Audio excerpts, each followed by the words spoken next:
এবার দেশটি হিমালয় কন্যা নেপাল আরও একটি জেনজি বিপ্লবের ঢেউ। সামাজিক যোগাযোগ মাধ্যম নিষিদ্ধের প্রতিবাদে আইন শৃঙ্খলা বাহিনীর সাথে সেখানে সংঘর্ষে জড়িয়েছে নেপালের জেনজিরা। দেশটির ক্রমবর্ধমান দুর্নীতির বিরুদ্ধে স্পষ্ট অবস্থান জানিয়ে দিয়েছেন তারা। আর এই প্রজন্মই সম্প্রতি ভিত কাঁপিয়ে দিয়েছে ইন্দোনেশিয়া সরকারের। আর 24 জুলাই আগস্টে জেনজির হাত ধরেই বাংলাদেশে পতন হয় ফ্যাসিবাদী সরকার কাঠামোর। ঢালাইয়ে দৃঢ়তা, নির্মাণে নিশ্চয়তা, প্রিমিয়ার সিমেন্ট, ঢালাইয়ের রাজা।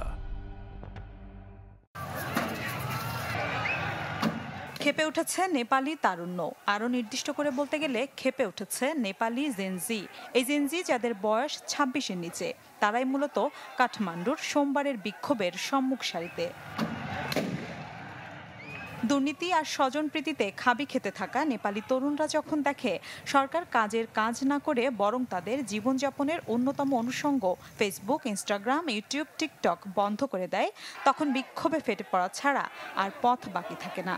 তাই হচ্ছে নেপালে সামাজিক যোগাযোগ মাধ্যম খুলে দেওয়ার দাবি রূপ নেয় সরকারের সীমাহীন দুর্নীতি বন্ধের আন্দোলনে।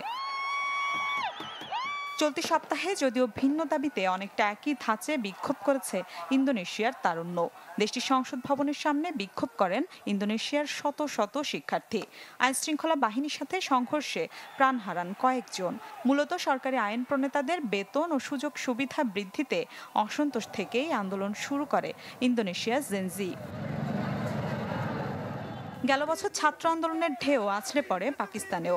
সরকার পতন ও সাবেক প্রধানমন্ত্রী ইমরান খানের মুক্তির দাবি জানান দেশটির শিক্ষার্থীরা, যদিও সে দফায় উল্লেখযোগ্য কোনো পরিবর্তন আনতে পারেনি তারা।